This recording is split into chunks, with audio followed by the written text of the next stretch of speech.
कि कंडीशन जो इसके साथ में अटैच की हुई है, कंडीशन ये है कि कोई भी जो फंक्शन है वो इन्वर्टिबल कब होता है, इन्वर्टिबल तब होगा जब वो फंक्शन 1 1 एंड ऑन टू होना चाहिए। तो यही बात हम समझें ध्यान से कि 1 1 ऑन टू का मतलब क्या होता है। वापस हम इस चीज़ को रिवाइज कर लेते हैं, इस पॉइंट को फिर से समझ लेते हैं कि 1 1 ऑन टू कैसे क्रिएट करेंगे। मान लीजिए फंक्शन है सेट ए टू बी। पहले मैं ये दिखा दूं कि सेट ए से बी में अगर फंक्शन जैसा यहाँ दिखाया हुआ है, ये अगर फंक्शन एफ है, फंक्शन एफ है और सेट ए के जितने भी एलिमेंट्स हैं वो जनरल में एक्स से डिनोट होंगे, ये वाई से डिनोट होंगे। फंक्शन अगर उसने इस तरह से दिया हुआ है, इसमें हमें वो भी देखनी पड़ेगी कि कोडोमेन और रेंज वाला पॉइंट भी समझेंगे कि कोडोमेन रेंज किस तरह से देखेंगे, ऑन टू फंक्शन कब होगा, राइट, और इस तरह की बात। बाइजेक्टिव ओवरऑल हम डिस्कस करना चाह रहे हैं कि बाइजेक्टिव कैसे होगा। तो देखिए ये फंक्शन अगर है और इसमें कोई एलिमेंट है ए बी सी डी और वो कनेक्टेड है इससे 1 से, बी 2 से कनेक्टेड है, सी मान लीजिए 3 से है, डी 4 से है, डी 4 से कनेक्टेड है, इस तरह से है।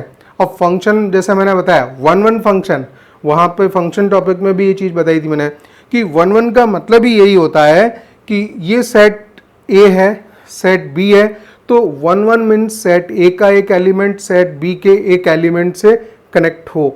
जैसे कि ये 5 फिंगर्स हैं, ये सेट ए की मान लीजिए 5 एलिमेंट्स, ये सेट बी के 5 एलिमेंट मान लीजिए।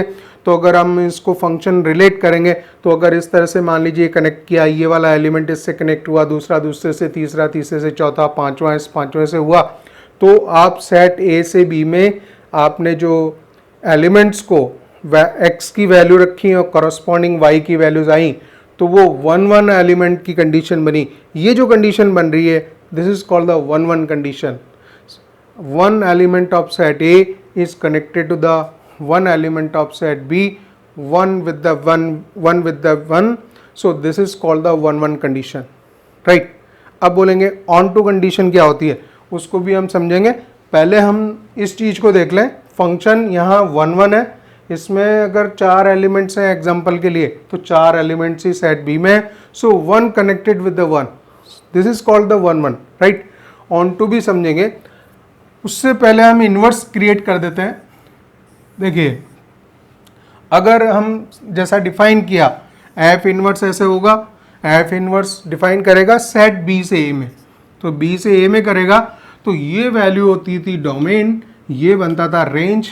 डायरेक्ट फंक्शन जब दिया होता था function from set A to B, और यहाँ पे फंक्शन में जो वैल्यूज होंगी, जो रेंज वाली वैल्यू है वो डोमेन में कन्वर्ट हो जाएगी। तो यहाँ जो वैल्यू आएगी बी और यहाँ ए आएगी, तो आप देखिए 1 2 3 4 जो नंबर्स हैं वो अब ये जो रेंज थी डोमेन में कन्वर्ट हो गया, और ये जो डोमेन था वो उसकी रेंज में आ जाएगा। So that is the A B C D. और आपको इसी तरह से डायरेक्टली सेम 2b से कनेक्ट होगा, 3c से होगा, 4d से होगा, और इस फंक्शन को हम बोलेंगे F inverse function. So that is the function such that from set B to A, इस तरह से ये डिफाइन करेगा।